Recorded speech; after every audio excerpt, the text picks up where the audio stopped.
I grew up kind of unusual. In the 1960s and 50s, it was very unusual to have divorced parents.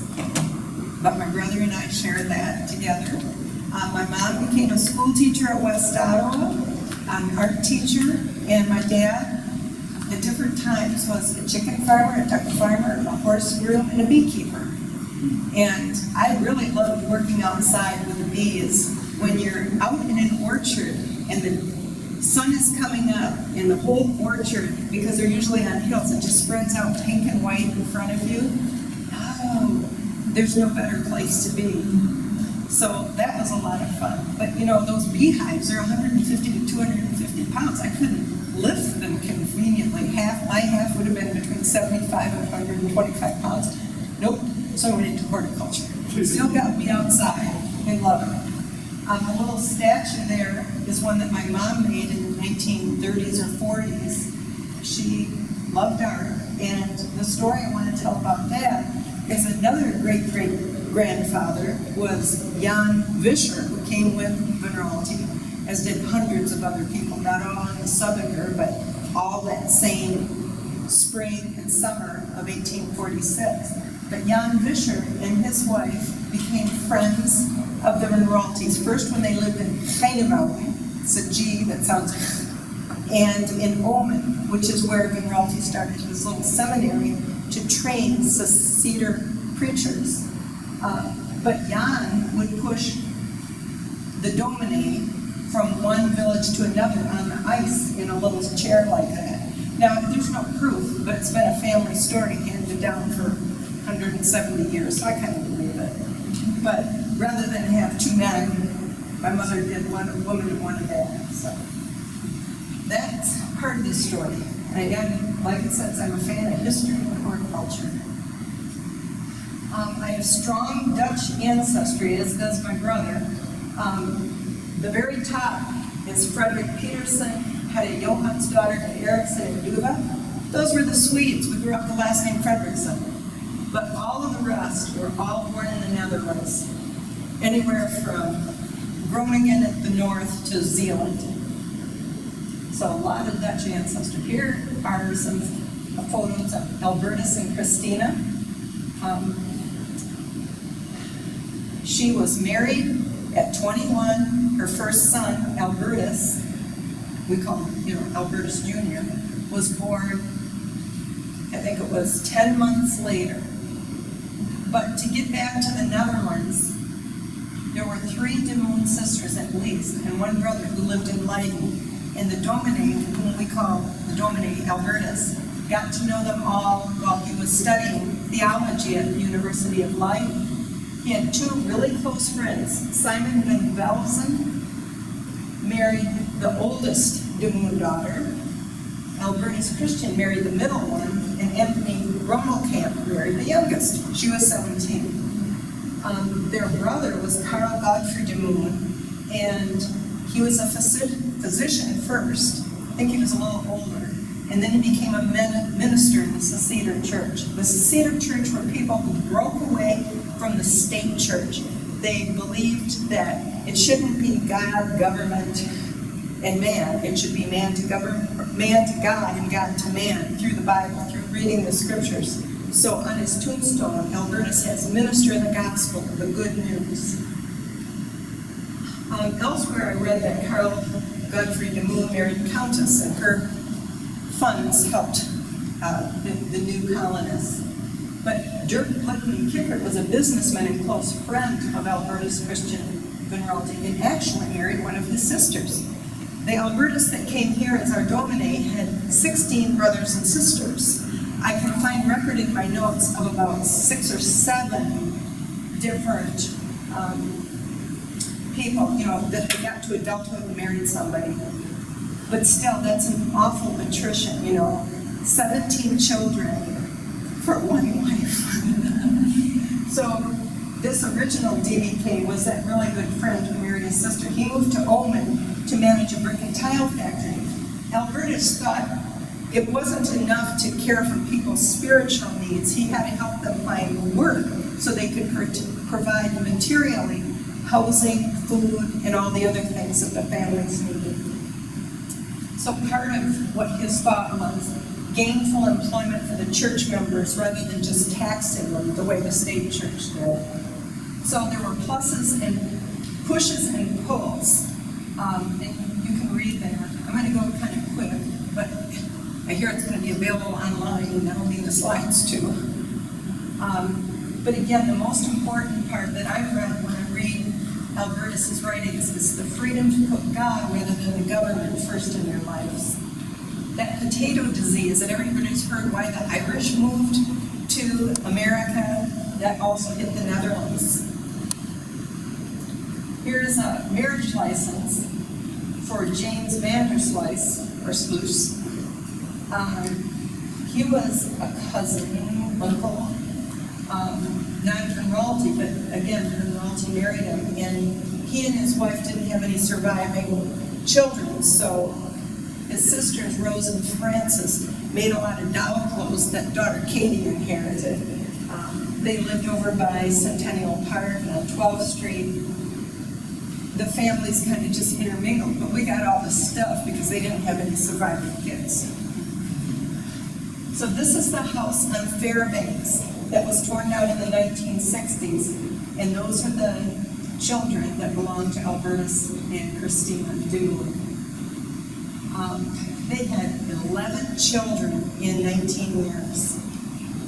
1 died in the Netherlands, 3 died here in the States, 3 little girls.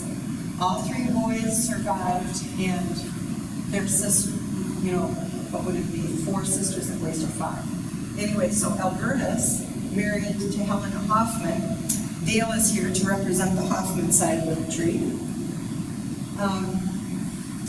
And then girl, boy, girl, boy, girl, girl, girl, girl, girl, girl. So we'll go a little bit more into that. These are cousins gathered at that Fairbanks homestead. In the back row, the tall one on the far left, that's my grandmother. She was one of the first children born because her father, Albertus, the oldest son in the family, married in 1859 or so. But his brothers, Dirk and Ben, and some of his sisters, they didn't get married until 1870. So he was already on further children when, some of these others were just having their first child. It didn't make too much sense, but anyway, so I know that that's my grandmother on the far left, and we believe it's Christine Van Raalte, who married Westenberg, Estelle Van Raalte, who married Pelgrim, DBK, Carl Van Raalte, sons of the first DBK, and Helene Dallenberg, who was also a daughter of the first Albertus. I mean, it is so confusing. Every generation says 1 to 3 Albertuses. So, what am I going to say? So, and there's the whole tribe. We do know again that the second one from the left is my grandmother. I can recognize her face. I believe that it is Dirk Blickman Kickert Van Raalte on the far right. 2 of the little boys in the first row, I believe, are Kleinexels. And then you can kind of take your pick. So this is furniture from that original Fairbanks home. The living room set is now at the Van Raalte Institute, and the bed is somewhere stored here at the museum. All I know is that when we had our first reunion in 2000, they presented the family reunion with the bed. So there it was. This is the oldest son, Albertus, married Helena Hoffman. They had 4 children, and then he disappeared. And she birthed the 5th child, January 1st of 1870. But there's rumors he took off with a maid, but they were pretty poor. I don't know that there would have been a maid in that family. Also that he went on a lumber buying trip to the south and died there of cholera or diphtheria in one day and left all of his stuff in this hotel safe. And the old gentleman went down there looking for his son and got the stuff from the safe. But We don't know what's true. There was nothing written in the newspaper of the time. Don't know. It just disappeared. But these are the 5 children. Albertus, the first, was not known as Albertus, it was Ali. He married Tia Fenstio, and then there was Christina Johanna, married Jacob Van Putten. And if you've studied Holland history, there's a lot of Van Puttens in the family, too, or in the community. My great-great-grandmother was here, Anna Helena. She married Bastian Dirk Keppel. Karl de Moon married Wilhelmina van der Haar. It's another name because I also have a van der Haar with a Vischer line. And Johanna Maria Wilhelmina Van Raalte never married. I believe she was a school teacher at Washington School. So this is where Helena raised her 5 children after her husband Albertus disappeared. When she got older and could no longer keep house, or one of her daughters or sons was actually living in the house on, well, it was on 16th Street. That is the house that's still there, that's up on the hill, just to the east of Pilgrim Cemetery. But when the Dallenbergs left, then it just got sold. Oh, I should tell the car story, too. The old man, Ali, the oldest of this Albertus Jr.'s children, also named Albertus, got a brand new car in probably the 1920s or 1910. Well, he was really used to riding a horse and wagon, so when he got that car home, he didn't know how to stop it. And so he's pulling up to the garage and he's standing up yelling, "Whoa!" It didn't stop until it hit the back of the garage and pushed the wall down. But anyway, again, here in the front is my grandmother, Helene Keppel Vischer. Then her grandmother, Helena Hoffman, and her daughter, Anna Van Raalte, married Keppel. And then the 2 in the back, one was Wilhelmina, Aunt Min, and the other, I believe, was Aunt Chris, they married at Newman. So my great-grandmother then married Bastian Keppel. They lived in this house, and it's for sale again if anybody wants a historic house, because the article in the Descendants just a few weeks ago.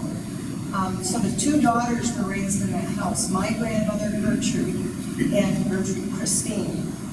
Now, between Gertrude and Gertrude Christine, there's no Gertrude that I know of, but it must have come somewhere, but not directly in the Van Raalte. And there was a little brother who was born, but he died in infancy. So my grandmother and my mom and my Aunt Helena Winter, well, when she was Helena Vischer, all lived in this house. It was the former Ray Garrick house, and later he lived in Tecumseh, Michigan, and donated money for our Garrick Library. But it's my mom, my grandmother, the dog Pal, and my Aunt Helena. How many of you have known Helena Winter? Yeah, a few. So she just died at 100 years old, just 5-6 years ago. So this is grandmother. She started the tulip-time tradition of garden club flower shows. I think that part my mom and her sister always chuckled about, because she wasn't the one behind the wheelbarrow with the soil and the trees and all this. It was the gardener that set the tulip-time flower shows up. So, and then her sister Gertrude stayed on that same block on 12th Street, right across from, I think, what is now the Peel Science Center, and built this house with her husband. Gertrude and her husband John had 1 son who had 3 sons and a daughter. Chris and Jenny Dallenberg with their daughter Lily, they now have 2 more kids since they donated this Bible to the Van Raalte Institute. Actually, I think it's a long-term loan, but I'm not sure that they're going to want it back. But that's a big Bible. And then also the photo books are there. So Karl de Moon Van Raalte lived on South Shore Drive. He was a dentist, and he had 2 children, Carl and Mary Fern. Carl was my English teacher, and if you've been in town a long time, you probably remember when Archie had a little column in the Holland Sentinel. She wrote what's happening, and of course the first church. So the next daughter, there was Albertus, and then his sister, Johanna Maria Wilhelmina Van Raalte. She married the Reverend Peter Otto. They traveled a lot. He was an itinerant evangelist. They set up a church in Amelia Courthouse, Virginia, and that's where they were actually married. They had 4 children. 3 died early and are buried at Pilgrim Home. Their daughter, Christina Johanna, died at 46, but she was never married. What's funny is that Hope College has put the Otto apartments, but they spelled Otto differently than the family did.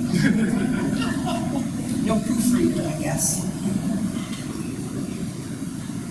So then Benjamin was the second son, Albertus Wilhelmina Ben, and he married Julia Gilmore. So her family lineage was from the East and, goes back to the Mayflower or some such thing. I know she was a daughter of the American Revolution and, long history. They have 2 sons, Philip and Orlando. Julia, this is always so confusing. So Ben, son of our founder, married Julia. They had 2 kids, Ben and Julia. They don't make it easy for genealogists. But Ben helped a little bit. He and Addie Huntley married in 1906, but they didn't have kids. It made it slightly easier. So Philip, Julia married Orlando Reinhold, and Philip married, they had 2 sons, Philip and Orlando, known as Andy. So they have had probably 13 descendants, I think I was counting. And if you need to know more, I got it on the chart over there. Dick Blickman Kicker Van Raalte was the next child, and he married Kate Ledimore. He lost his arm in the Civil War, and every picture taken from then on shows his left shoulder, but not his right.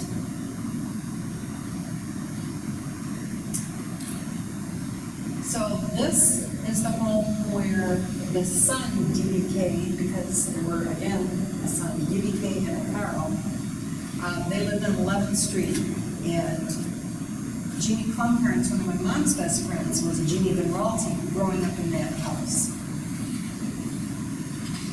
And the first picture on the left is DBK with the 2 sons, I believe Carl and DBK, the next. And they're sitting in front of the house on Fairbanks. Yeah, it gets so confusing. There's another Albertus there. So,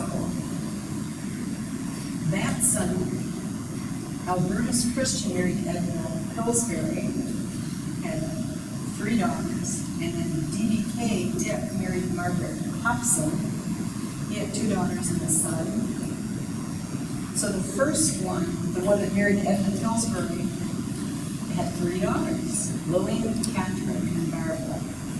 And pretty much they attended that reunion in the year 2000, but I think they've all passed away now. And the second son, DBK Jr.,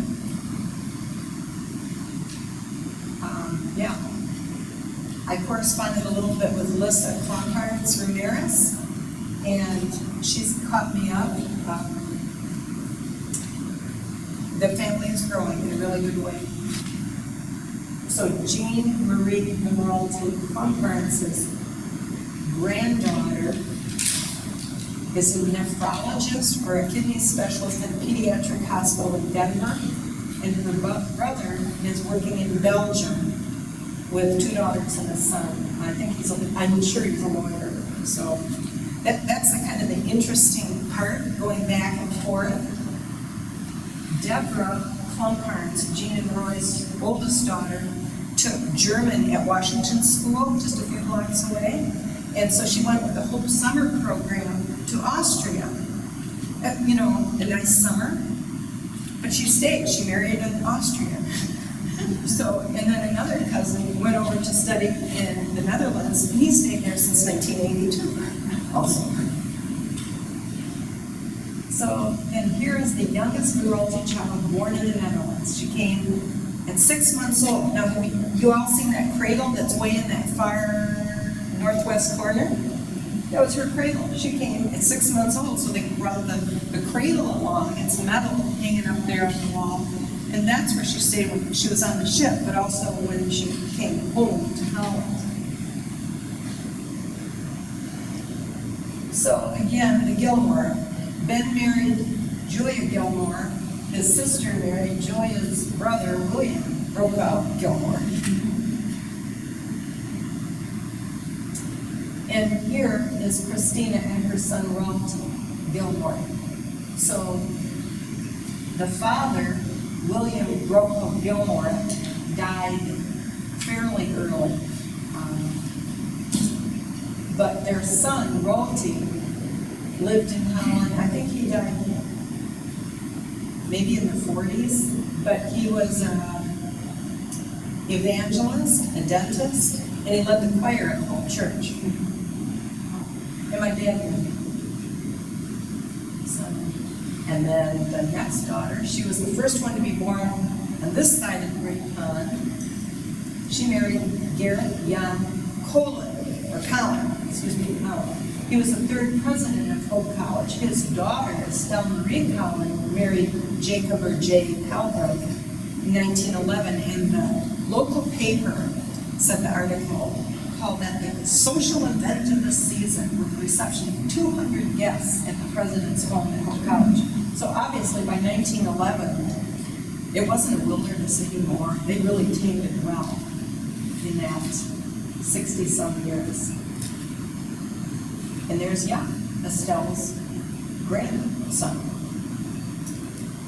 And he's the one living, he had to retire at age 65, because that's the rules of running a university in the Netherlands. You know, once you're 65, out the door. But he's a very nice fellow. And I have a yellow book that he wrote, A House is a Home, or something. It's a yellow book over on that table. So, and here, I believe, are the three children that died here in the States.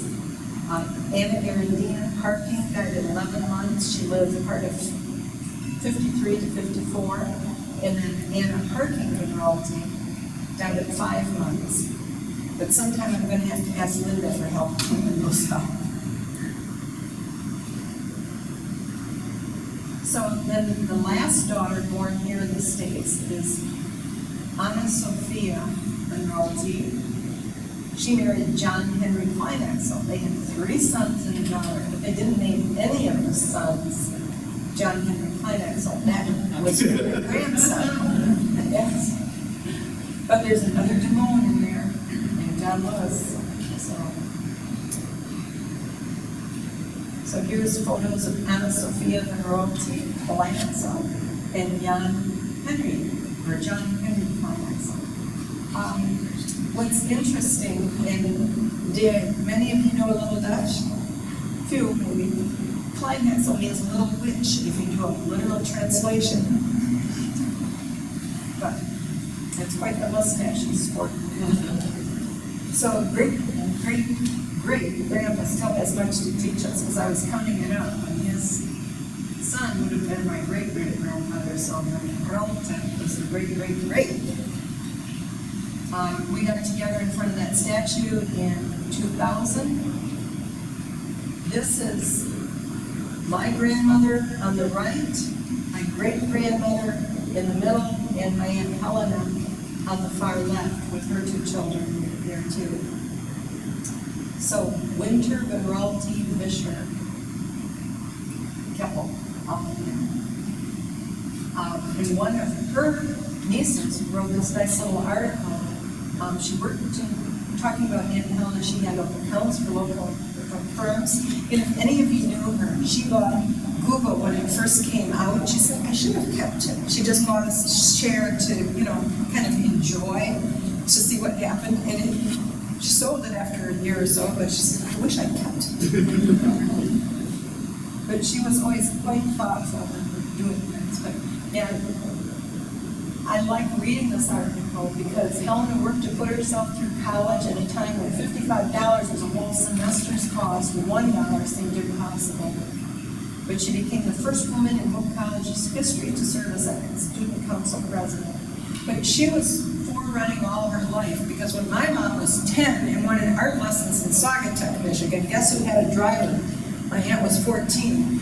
And you know, those are the kind of questions I wish I had asked more while my mom was alive, or Helena, because what kind of car did they drive? How long did it take them to go from Holland to Saugatuck for those art lessons? And was that weekly or monthly or twice a week? I have no idea, and there's no one to ask them. But in 2000, we got the whole gang together, all the cousins from climaxes to the Neuralgias to get together. The rivals have come more often because, you know, Steve actually sold the house with his brother Doug. Doug is a surveyor in South Carolina, and Steve lives in Muskegon, Michigan, but then this is his big first cousin, Cindy, who lives in California, and Lori, or the Nordsel, who lives in Las Vegas, the Neuralgia cousins. Elton Bruce also retired that, or attended that, and we came out with a book. I put that on the table too, the Neuralgia story. And Phyllis Nail Lorimer, John Donovan, climaxes, and unfortunately, so many have passed away now.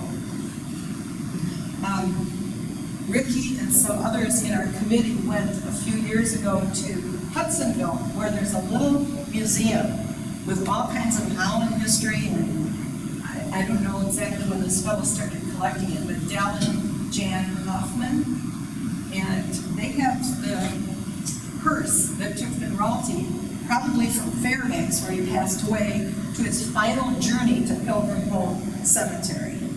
But they wanted to know, I think, if we wanted to buy it for the museum, but we need more money to build another building somewhere.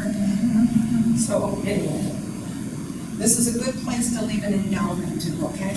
There you go. And here, thanks to Linda Kate for helping clean these up, because they look as full of lichens as the rest of the ones. Yeah. I can talk more about what the seceders in the Netherlands were. When Brummelkamp, Van Raalte, and Scholte were all learning Van Velzen, were studying at Leiden. The youngest was 21, and the average age was 26, because Scholte was 29. So Van Raalte was serving in the provinces of Overijssel and Gelderland, first in Heinewouden and Mastenbroek, Overijssel for 3 years. Then they moved to Ulmen, where they started a successful theological school and built the first separatist church. Some 13,000 seceders immigrated between 1845 and 1880, mostly in the first wave of the 1840s. Seceders made immigration the thing to do. They wanted to get out of the Netherlands, where if somebody owned land, it had to be divided if you had multiple sons, or those sons had to go live and work in another country or city or whatever. There was just finite land and a burgeoning number of people. Now, this statistic is more modern, but Michigan, you know the size of Michigan, the Netherlands is 1/3 the size, with 17 million people today. And you think of Michigan, I don't even know if we have 3 million people, I'm not sure. 10 million? Good enough. But still, we're 3 times bigger. So, let's see, look at my notes now. Whenever I asked about something about history, my mom would say, oh, go ask Helena, her older sister. So when your kids ask you, either sit down and talk with them a little bit, or tell them, go ask another relative that knows something more. When my kids were little, they used to go to Awana meetings, and I'd drop them off and pick them up, And I went to the library, and in 3 weeks, I found 3 more great-great-grandparents, because Heritage Library has fantastic personal histories. So, like, I knew that Johanna Slav was married to Oswald Oscar Vandersloot, but I didn't know who her parents were. But her sister, Cornelia, married Stephanie, and they wrote a whole book about it, telling us that Johanna had first married Oswald Vandersloot and then married Jan Duncan. So, hey, you know, I got to know where she went. She had more kids after. Let's see. Am I covered enough, Michelle? Okay. Yep. Well, this is something I looked up today, too. Christina's age was 21 when she married, 22 at the birth of her first child, and her last child was 19 years later. So 11 pregnancies that we know about in 19 years. Sometimes when it's, you know, a little bit more like 2.5 years between births, I kind of wonder if there could have been a miscarriage. I don't know. But there were at least 11 live births. 7 lived to adulthood, 5 have descendants. On that table over there, I've got a plan or whatever, but family chart. But I don't have everybody in it, because since 2000, first Debbie Klumhart's Bach died, and they kind of took the wind out of my genealogy sails, and I didn't do much. So I'm trying to get back in it a little bit now, but now I have real life grandbabies, so that's much more fun. And I'm still working at Windmill Island, and loving that too. It's good exercise. So, okay, questions? Yes? A couple of things. First of all, I encourage for your kids, grandkids, whatever, that you write down the stories that you know, so that they will have them. I agree with you. And secondly, could you tell a little bit about the rivals who ended up on the hill in the old place there? Yeah, I've covered that already. Ben Van Raalte married Julia Gilmore. They had 2 children, Ben and Julia. Ben married Adelaide Huntley, had no descendants. Julia married Oscar Shire Reimold. They had 2 sons. One of the sons had 2 daughters and 2 sons. The other one had 2 daughters. So going into that, the 2 daughters were Alice and Phyllis. And I kept in touch with Phyllis. She had 1 son, Ronald Hay, but that marriage didn't last, so then she married Al Lorber. But Phyllis, this is fun, was an illustrator for Walt Disney and worked on Snow White. So when Annie was young, she remembers getting some of these cells, you know, we can only find 1. But it was Frank. I don't know where the others were planted, but she can't sign her name because that was part of their contract. You know, when you do the artwork, it's got to be anonymous. And then her sister, Alice Violet, had a daughter, Cindy, who I've kept in touch with, whose daughter named her baby Violet Alice instead of her grandmother Alice Violet. I mean, the naming is so redundant. But I came up with an Aunt Elizabeth and a Katie Helene, so I kept part of that going too. So, Thank you. yes. And Steve, who lives in Muskegon, I think I can still call him, and his brother Doug, he's had 2 kids, and I think they both had kids, but they don't answer my emails to anything. He sends me funny little memes every once in a while, but anyway. Okay, Jen. What made you get interested in finding out more about your history? Well, I have a couple of books over on that table, but when I was in 6th grade, we all had to pick a country and do a little history on it. Donald Johnson was my teacher. He was a docent here for a while too, and at Capanos. But Don Johnson, I had the Netherlands. And so I have a little New Testament in English and Dutch, and could read, you know, make sense of a little bit of the words. But my dad said, he said, God made the world, but the Dutch made the Netherlands. So that made such an impression on me, in sixth grade. I was 10 years old or whatever, that, I always loved studying about the history. And, it made it pretty easy, too, because they were all stayed in Holland. I went on an immigration tour this past April. It was April 27 to May 9 or something. And it was with a fellow guy from the Van Raalte Institute and Mary Rousseau from Wisconsin. And we did, 30 towns and villages and museums in those 10 intense days. We were hours on the bus every day, but we learned a lot about the history of the Dutch immigration from the Netherlands here. And we get to a place, this is in my family tree, Beervliet, Zeeland.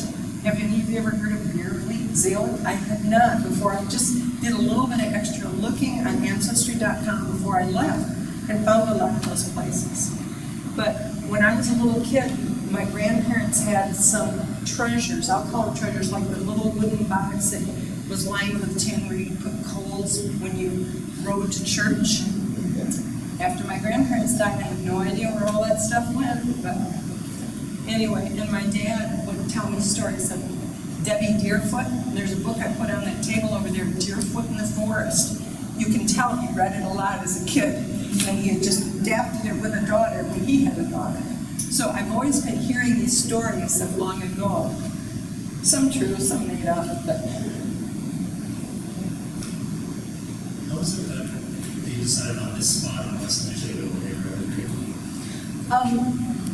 That's a good question, because they considered Java, Indonesia, they considered Iowa, Wisconsin, many, many different places.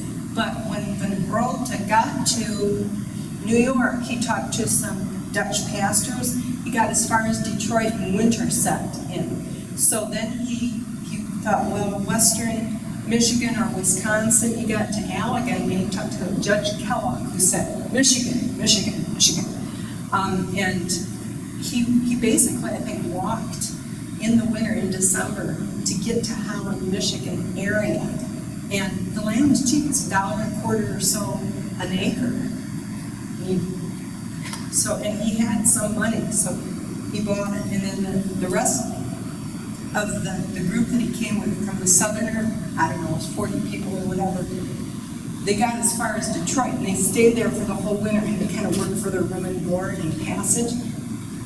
And this was far enough, I think. And when you've traveled 6 weeks on a sailing ship, and then, New York, Albany, it's a long trip, So I know that when I was at the Red Star Museum I think that was in Antwerp, then we were talking, it went from 6 weeks on sailing voyages, and sometimes they had bad winds and got becalmed, or the winds went the wrong way, and it took them more like 12 weeks to get from the Netherlands to America. So I think they just wanted to cut it out and get here. But I don't think that's a really good answer, but that's what I can do. What kind of memories did your grandmother share, maybe of her parents or grandparents as early settlers of the town? Not much. My grandmother passed away when I was probably 13 or 14 or so. And, she wasn't really talking history with me. What I remember the most about my grandmother is when we stayed with her after my parents divorced, she would make toast with butter, cinnamon, and sugar on it and cut it in triangles. But they had this house with a few old things in it, like a little table with a marble top, and I thought that was really neat, and my brother has one of those too, and I asked my Aunt Helen, where did those come from? Oh, she said, when you gave money to missionaries in India, they brought you back the table. So, we're talking, 1910, 1920, we got these tables as mementos for donations to missions in India. and other things too. I don't know what my kids are going to do when I pass away, but I have like Japanese child's costume for maybe a 4-year-old. There's just so much stuff that came in boxes when my Aunt Helga passed away that my cousin said, here, you want this? And unfortunately for my husband, he said yes. But, you know, the photo albums I really treasure, but some of that other stuff, I don't know what I'm going to do with it.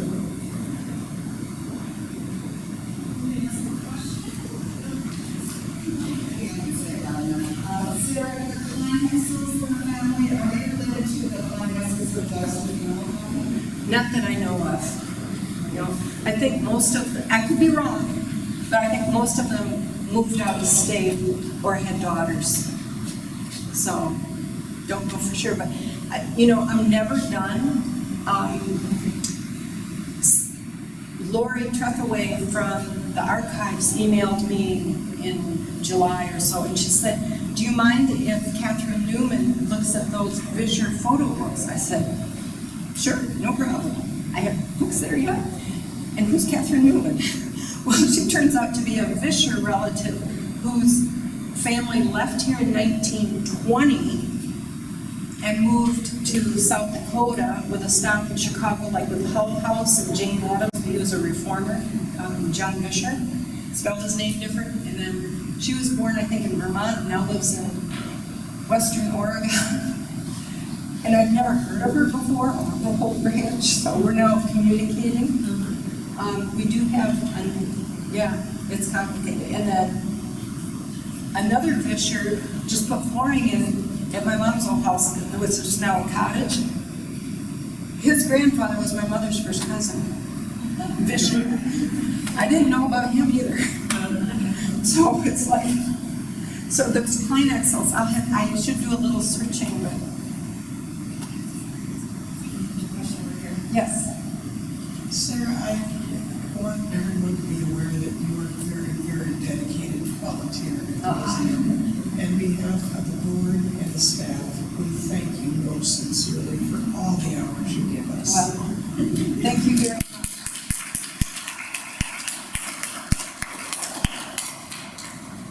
I know my husband will be glad that this is kind of in the flash drive because, you know, he'd be sitting there watching TV and he'd try to talk with me. He said, just a minute.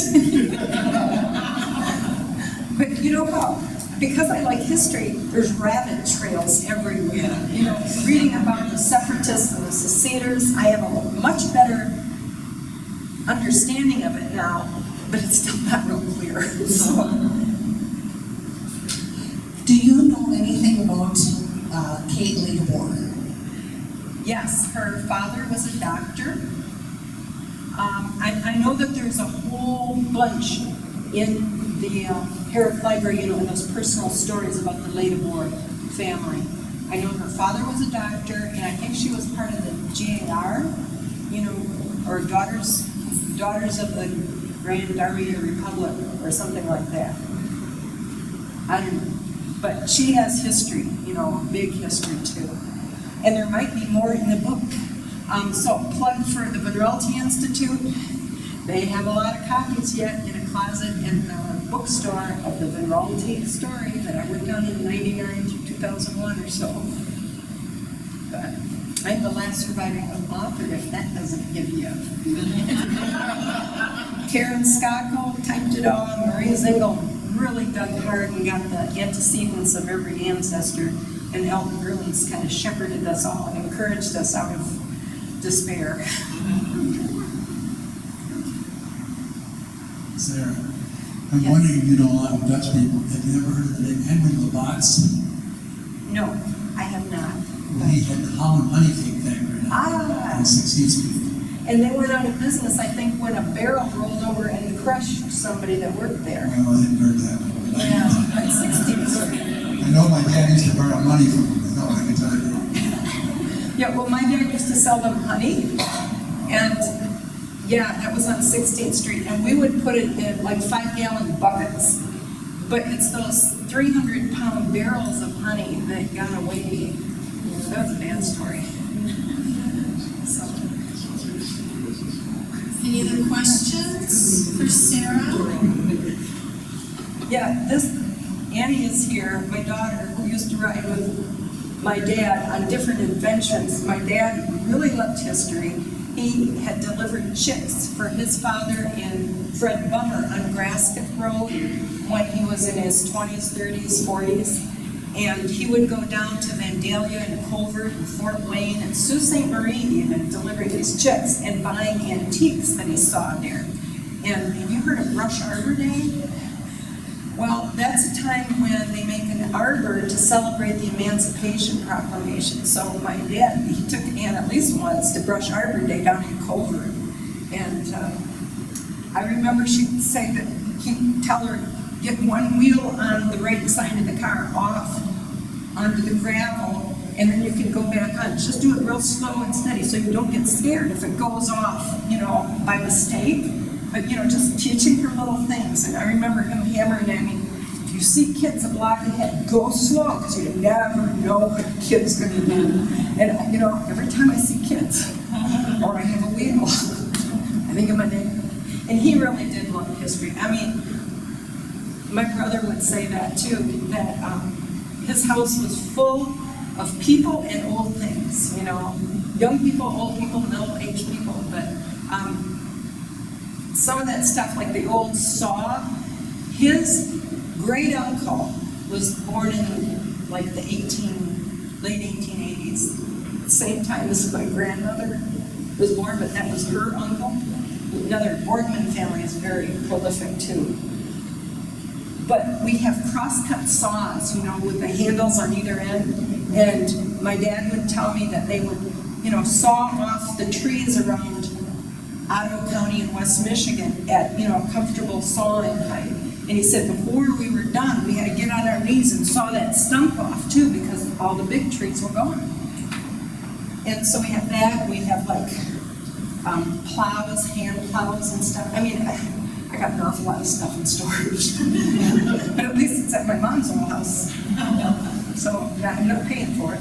We have one final question. I have one more question. Sarah, what advice would you give to somebody that's interested in history and maybe wants to start genealogical work, but doesn't know how to start? What advice would you give someone like that? Ask your living relatives first. Get it down. Get it down, whether it's fact or fiction or myth. Get it down on paper. And then start with a program, and there's free programs, or there's a new genealogist at Herrick Library that got hired when Mary Vanderkoy retired. But get it down on paper to start. You don't need a computer program right away, but there's many good ones out there, and if it costs you $100, remember what you're doing stays done. Every day you get a new crossword puzzle. But genealogy, you're going to be able to pass that on to your kids and grandkids. It stays done. That's what I love about it too. And Herrick has wonderful first-person accounts. There's some down in our archives here. The Van Raalte Institute / Hope College Joint Archives, they have first-person accounts. And if you use the indexes, you can find, my mother said that her mother's mother was so-and-so, but I don't know anything about it. You can find it out. And now with the modern internet, you can go a lot faster than I did. But it's so fun. Thank you. Good question, Noah. All right, I think we'll conclude for this evening. Thank you all again for being here. Let's give Sarah a round of applause.